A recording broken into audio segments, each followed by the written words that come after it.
So glad you're here. I'm Julie Ballou, and this is Rape the Podcast.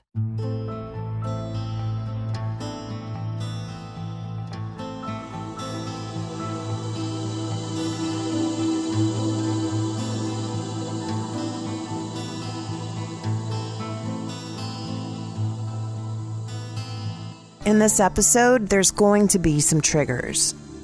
We're going to be getting up close and personal with more victims, and I'm going to tell my story. And the details are very graphic, very hard to say, and so I would imagine they're very hard to hear as well. So please take care of yourself. You're going to be okay, though.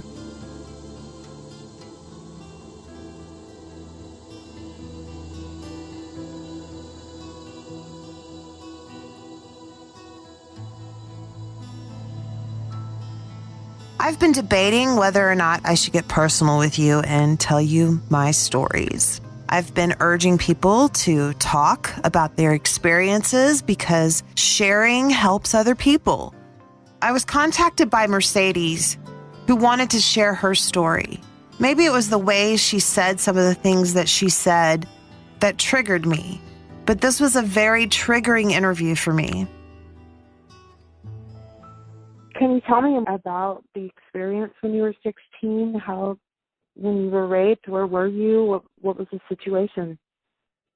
It wasn't uncommon for me to go to my friend's apartment after work. I'd been there a few times beforehand, and I got off of work one day, and it was about in April, I believe, and went over to the Orchard Park apartments behind the Wendy's on Kearney. And it was my friend's grandfather's apartment. Went up there, and his grandfather usually wasn't there, but he was this time. So I sat down, had a conversation with him, and it was a typical conversation. And then afterwards, we went into my friend's bedroom, and he locked the door. And I thought that was weird. I was like, okay, whatever. Probably because his grandfather's there. Mm-hmm. And we sat on the bed, and I remember Pulp Fiction playing, and then I fell asleep. But it was so odd because I was asleep. I couldn't move or anything, but I knew exactly what was going on around me. And he took off my clothes and bent me over the bed and raped me. And I know this happening, but the one thing that I can just vividly remember, and it's just reminded to me a lot, is him holding me, facing the mirror with him behind me with his arms wrapped around me, and making me look at myself and say, do you see this? And he put his hand down my body and said, this is mine. This will always be mine. Sounds like it was a situation more about control than anything else. Don't you think? Yes. Wow. After talking to DFS, one of the police officers, when I was saying this, his eyes got wide and he said, did you eat anything or drink anything? And I didn't really think about it. I probably did drink something. And he thinks that there's a chance that I was drugged in some way. I was wondering that too. You fell asleep. Would that be unusual for you to fall asleep at your friend's house? I would be tired, but I definitely wouldn't get it to the point where I fall asleep because I'd have to drive home afterwards. And let's face it, Pulp Fiction isn't exactly a sleepy movie. It's the kind of movie that keeps your attention, and I don't know. Yeah, I'd say there's a good chance that might have happened. Do you think that you will ever run into this guy again? I thought I would, honestly, but when I was seeing the detective, the 2 times I did see her, I found a way to get in contact with him to see if we could get him to admit it, because back then he said that he was sorry for what he did. So I wondered if I could call him and talk to him he'd be able to admit it. Apparently, he is in Virginia, or at least he was at that time for college. So it was the police officer's idea for you to call and see if he would admit it? Yes. Okay, so you had just a couple of contacts with this. Was it the same police officer every time? Well, it was the one police officer that suggested that I was probably drugged, and that was when DFS was at my house. And then there was a female detective, I cannot remember her name right now, that I met with 2 times. That she's the one that had me call him. Tell me more about that process, because I'm interested to know what in the world made them decide to just drop it. They brought you in for an interview. Did they get enough details, do you think? They had me come in there, and I honestly didn't tell my mom about this at all because I knew that she would stick her face in it or not let me do it. But I had a car, so I did it, and I was said explicitly, do not contact my family. I don't want them a part of this. And that touches on later, but I told her what was going on and what happened, and she looked me in the face and she said, I'm going to be honest with you right now. I don't think there's much that we can do. Which was a slap in the face, but I also understood what she was saying. I didn't have much evidence, and it was years ago. She's like, I'm going to have to figure out what I think is the best idea, and I'll call you. She called me back in. We set up a date. We went into the boardroom, and she said if I had any more evidence and if I knew other people that may have gone through the same situation. And so I went through my old account on my phone where my messages were, and you couldn't find much of anything because back then I didn't save any of it. I didn't want to look at it. I gave her some contacts of people that I knew had said some things to me, and she suggested that I call him if I was comfortable with that.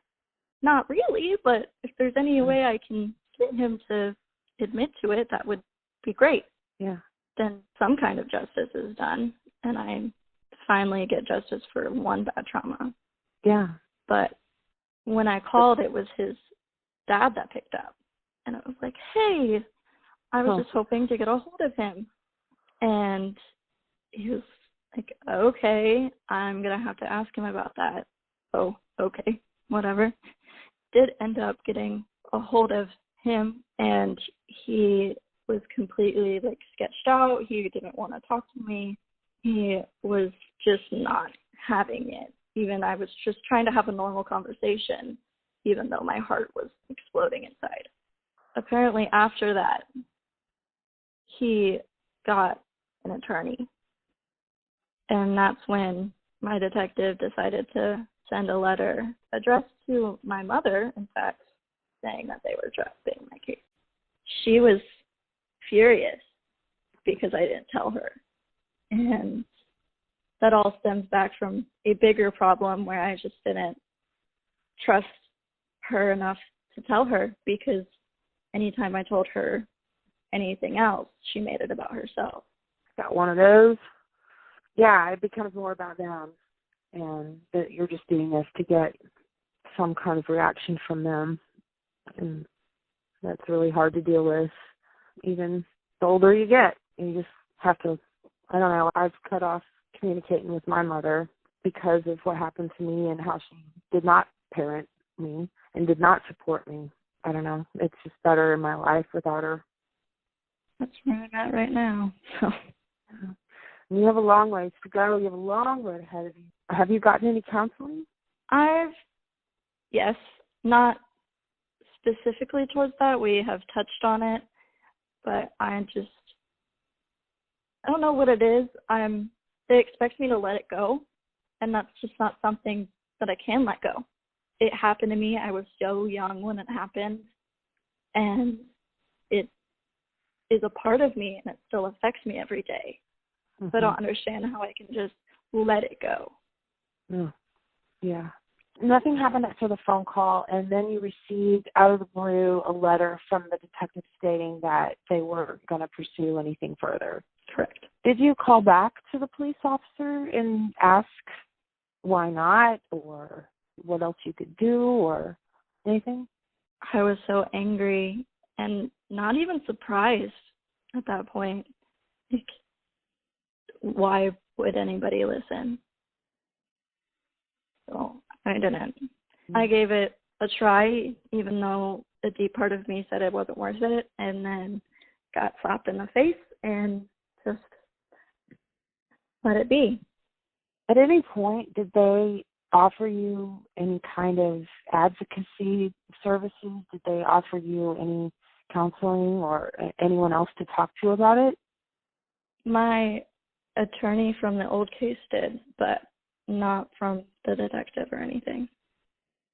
And this would have been in the last year, right? Yes. I do think it is a good idea for you to maybe pursue on your own. Don't ask your parents for help to get a counselor. Just go get a counselor. There's a lot of services out there that are free and or very low cost.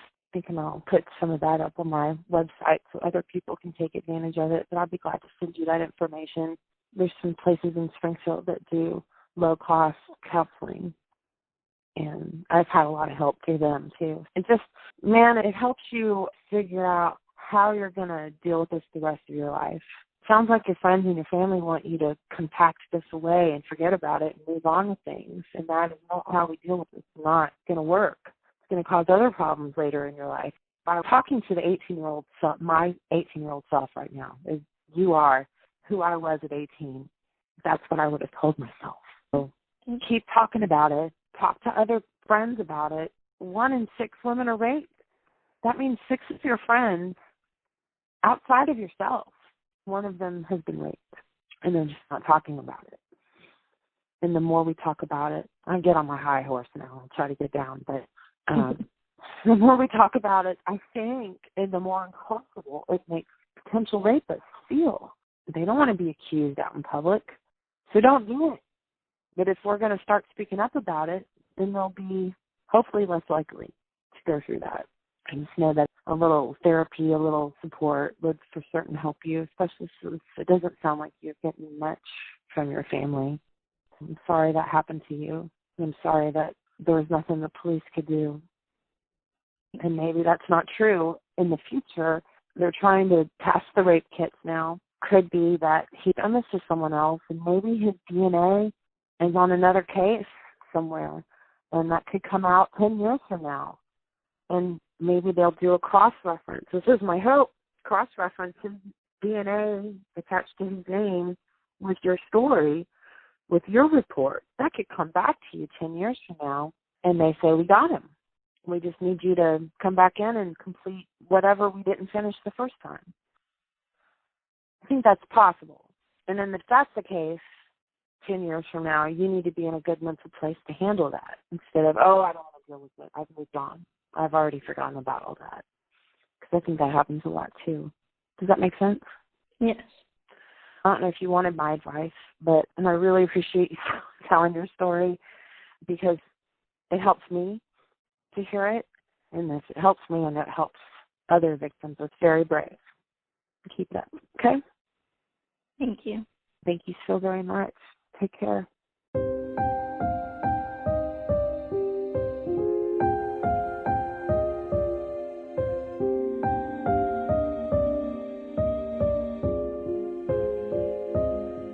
And yet I've been extremely apprehensive about going into details about my own experiences. It's not so much the shame as it is, it's the shame. I don't want to embarrass my family. I don't want to embarrass my mother, who I don't even talk to anymore. And I certainly don't want to embarrass my daughters, who have somehow become proud of me for doing this podcast. And I considered not telling anyone. I considered not going into my own private details, especially when one of my earlier guests said that everybody needs to tell their story in their own way and in their own time. And we as victims cannot sit in judgment of other victims who aren't ready. But everybody has a story.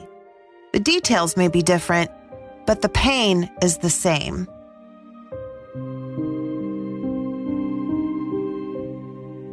I was sexually molested by my cousin at the age of 7. he just grinded on me, but it introduced me to sexual feelings at a very early age.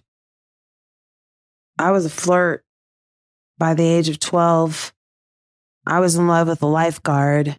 He and I talked on the phone for hours and hours, and a lot of our conversations were about sex. Now, this boy was 17 years old, so I look back now and think, what the fuck was wrong with him? But I was 12, thought I was at least 16 in my head. I know I blossomed early.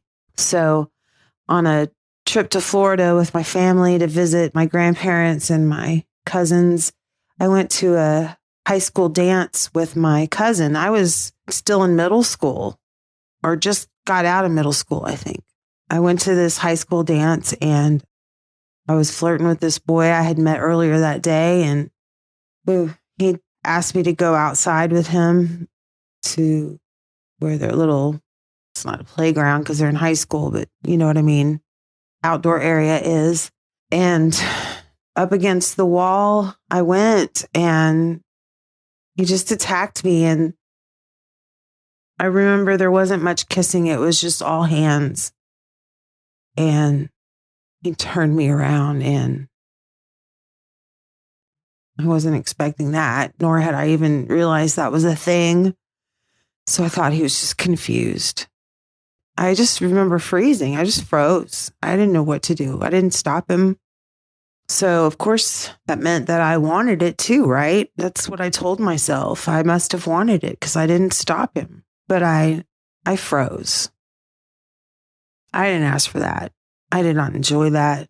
That was not how I envisioned it happening with my lifeguard boyfriend. And so I told him when I got back from our trip, and he was mad. He wanted to be my first, which again, weird. That's one of my rapes, but one I just really dusted off from working on this podcast. And I think it explains a lot about my life.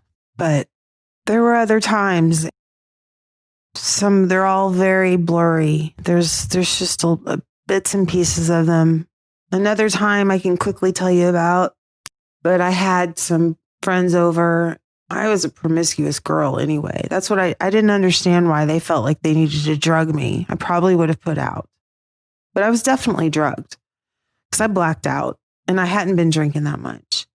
And when I woke up, it was the morning and everybody was gone. And every time I'd sit down, I'd feel my butt vibrating and I didn't know what the hell that was. I thought there was something shaking loose in me or something. And then I remembered my little pocket vibrator, checked my vagina and it wasn't in there. It wasn't too hard to figure out where it was. It was in my butt.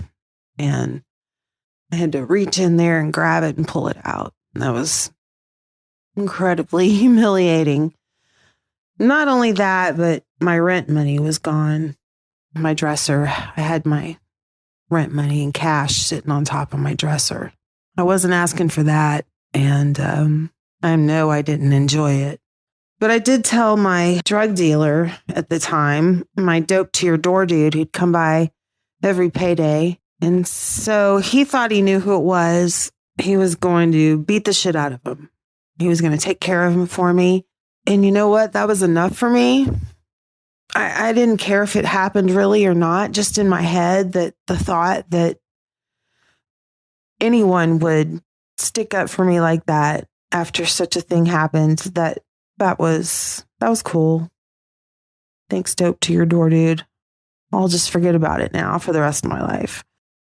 Well, not for the rest of my life.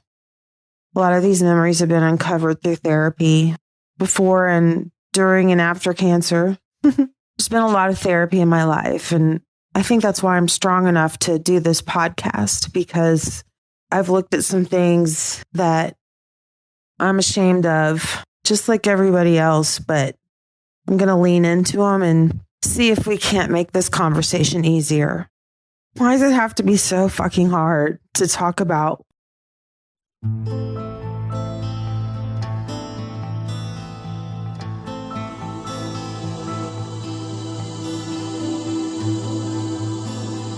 I did not feel normal telling you those details. It felt incredibly risky to me. One of the selfish reasons that I have for telling you this and working on this subject is I suffer from chronic pain. I was hoping that going public about these deep, dark secrets would somehow take away my chronic pain. You know how they say trauma lives in the body? I'm still hoping this weird life hack that I'm inventing right now will work. But I almost didn't share those details with you. The people that I've met because of this podcast have found a way to make the words describing these deeply dark personal secrets in a public arena not an everyday occurrence, but an everyday occurrence. That these things happen to us, and while they aren't normal, it happens all too often that it has become normal, so talking about it makes it normal. This kind of shit is an everyday occurrence. Every 98 seconds, an American is sexually assaulted. Our abusers are counting on us to be too embarrassed to tell anyone. I recorded that story a few days ago. I don't know if it's made a difference in my pain yet, but I do feel different today.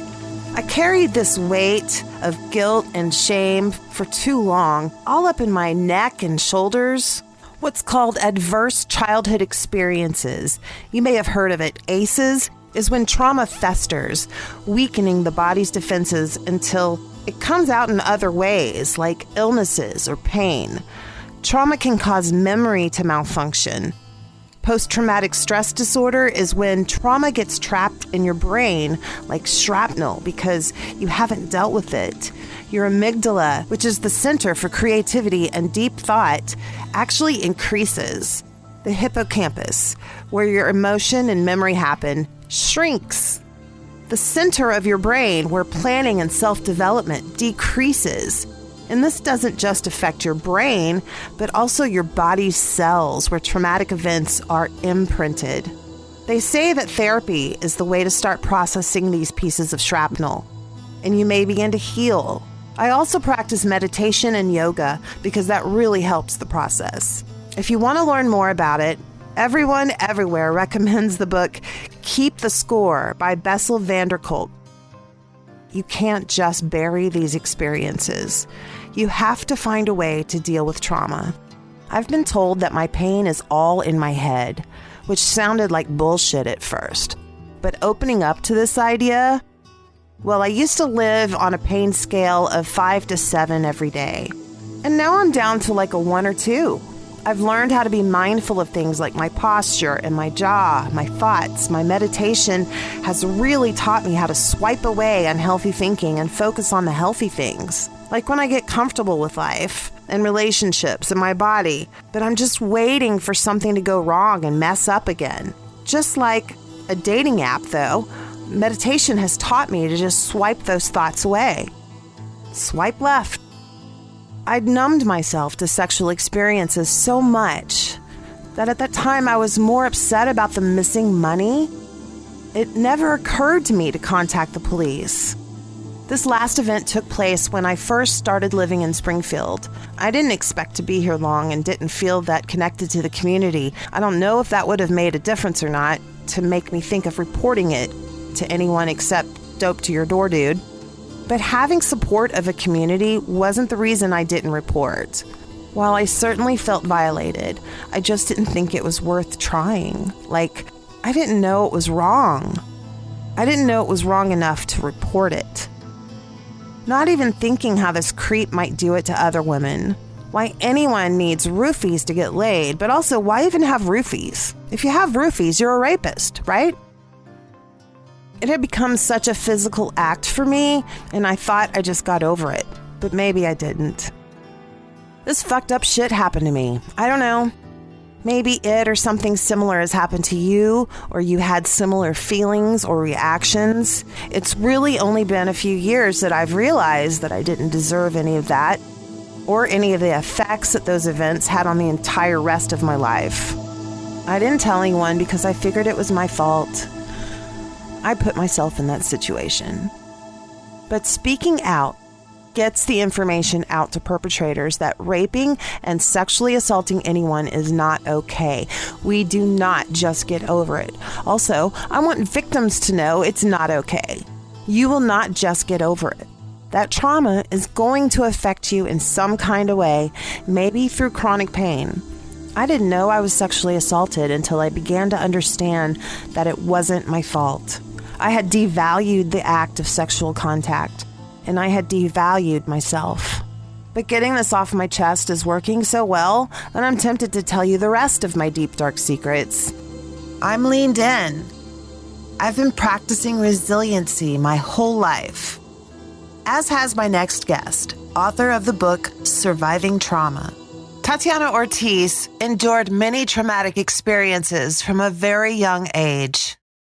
This other child is telling me, well, I'll beat you up if you tell. I'm going to fight you. I'm a little girl. I didn't want to be beat up. I didn't want to get in trouble. And so what was I supposed to do?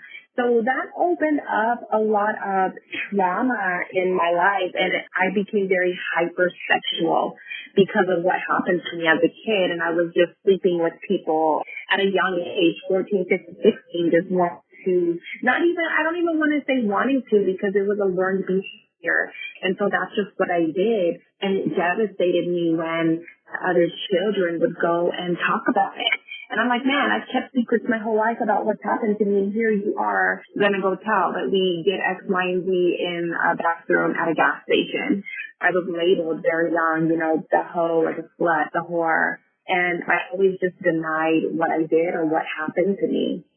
It just led me into serial dating. And as I became a serial dater, I got myself into really bad relationships because I was just searching for love. Came a point where I had already had a child at 18, and it was a toxic relationship. The man was suicidal, and he wanted to make me stab him. And anytime he said wanted to kill himself, so I said, I have to get away from this relationship. Getting away was only a couple houses down. Just me and my daughter. I'm 18 years old. I don't have the car. Everything was in his name. And there was a party house next door. And I was tired. I was a mom. I just needed a break in my life. I just needed a break. And I went next door to go party, and 3 men, I was drinking. And to this day, I can't say that I was roofied. I don't know.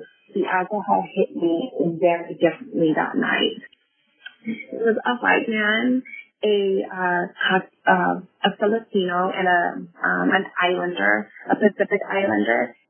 They all were just touching on me, and my chest is so very gorged from, I just got done breastfeeding, and I still have all that baby weight on me. And they're just touching me left and right and taking off my clothes and telling me to dance. And I just remember spinning. And there was 3 chairs that were sitting in the dining room. And they just all pulled off their pants, and they were just stroking themselves. And next thing I knew, they were taking their turns with me and just picking me up and just setting me on them. And I remember trying to climb away, and I was climbing up the stairs, and they were pulling my head back. I got myself into a different room. I was on throwing up at mouth and just kept swallowing it in my head, just bobbling up and down and just trying to look up, but I really couldn't.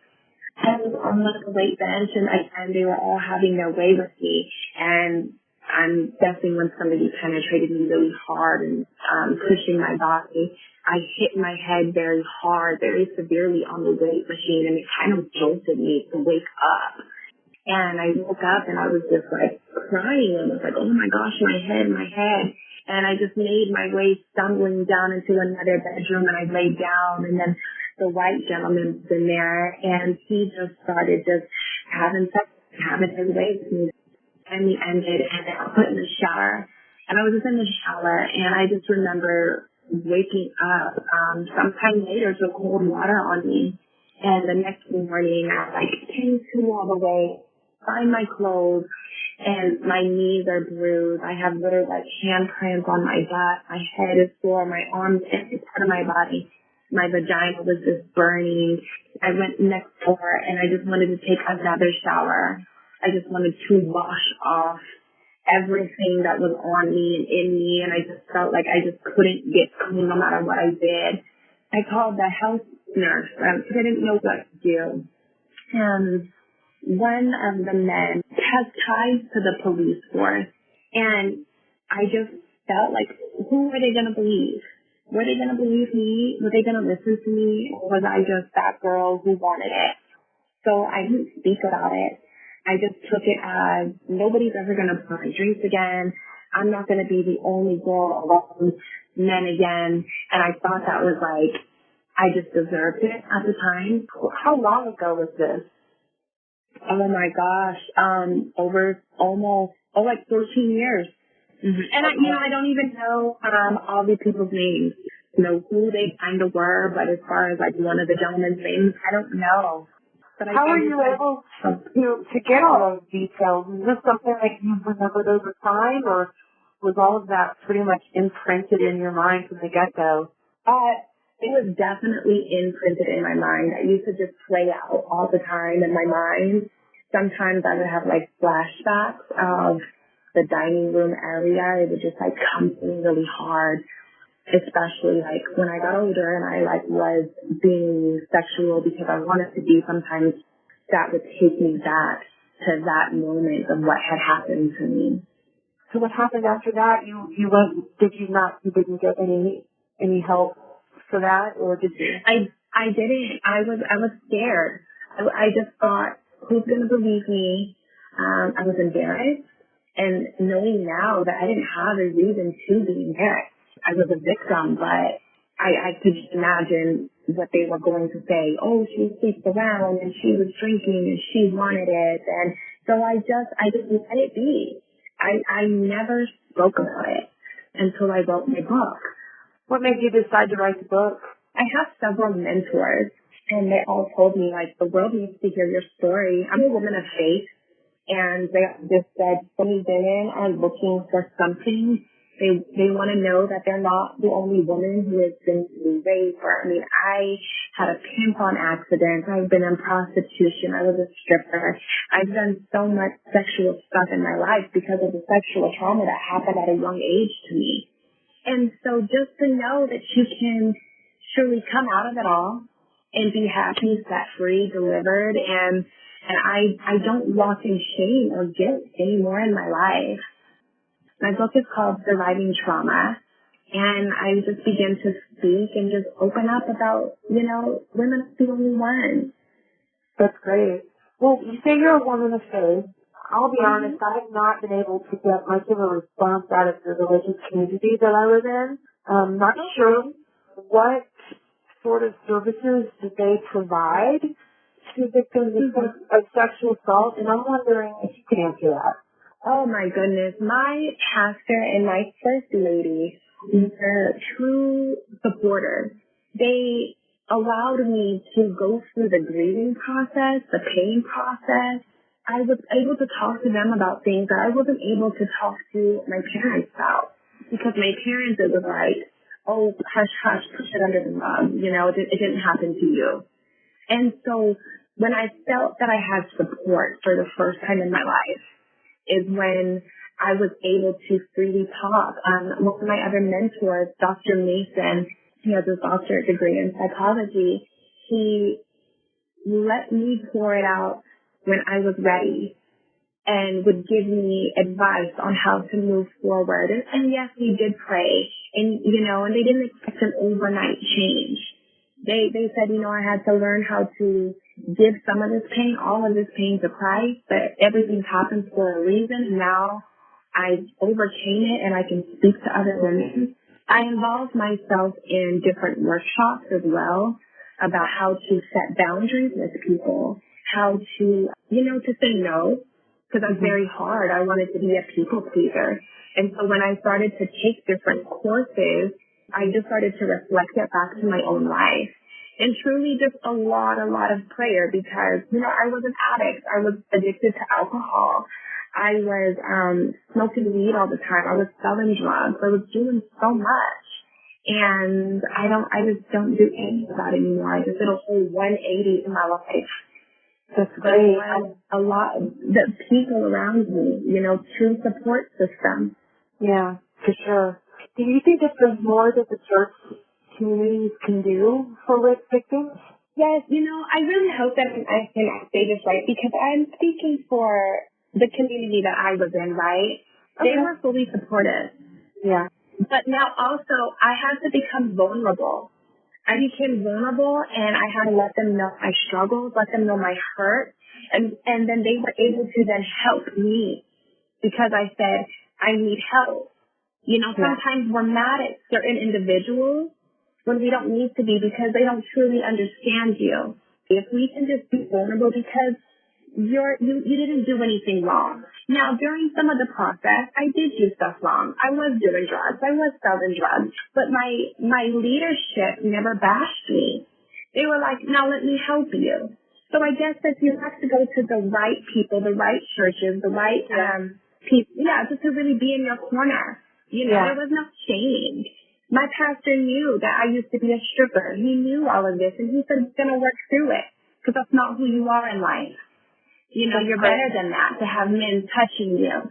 So I was very blessed to have a wonderful group, but again, it took me being vulnerable. Do you work with victims of sexual assault now? I talk to them often. I help another group. It's called And Rise, and sometimes I go on there. It's like a special Zoom class, and I just talk to them, and I have women in my inbox that I just talk to now. I'm a part of certain groups on Facebook, and when I see that one girl who's just reaching out, I'll just go and talk to her, because it's just about showing love. And I'll just inbox her and just slowly start speaking. And I've done several podcasts to talk to women and stuff. But it's one of my passions in life to really help these women heal. I'm really glad that you've been able to take this experience and turn it around to help others. What advice would you give to someone who may have just gone through rape? Oh, to reach out. I know during the time you feel like nobody will listen, that nobody will understand. I don't care what the situation is. You reach out and tell. And I've gone to hospitals with other women. If you don't feel like you can do it alone, call your best friend, call your sister, call your brother, and I'm sure that they will walk you through the process. Get a friend, somebody you trust, and have somebody go through the process with you, so you can finally seek the help that you need. And also counseling. Counseling really helps me. Yeah, but I realize that there really are people out there who want to help you, and for free. Not everybody charges stuff. I have people even come now to me like, let me help you this, let me help you that. So there really are people who want to become vulnerable, and being vulnerable is okay. The world teaches us that we have to be superwoman and we have to keep it together. That is a lie. You can say, I need help. I am tore up right now.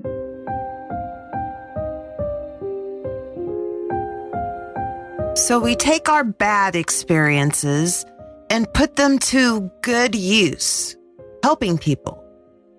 And that's what makes healing. Right?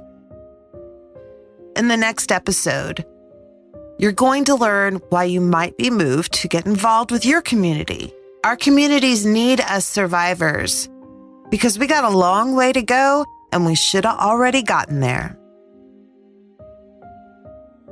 This was a tough episode to hear. I get it. Call 1-800-656-HOPE or visit rain.org. That's rain with 2 N's, and find the support that you need. It's out there. Visit rapethepodcast.com for more information on resources, tips for self-care, and any literature that we've discussed in this podcast. Thank you for joining me. I'm Julie Ballou, and this is Rape the Podcast.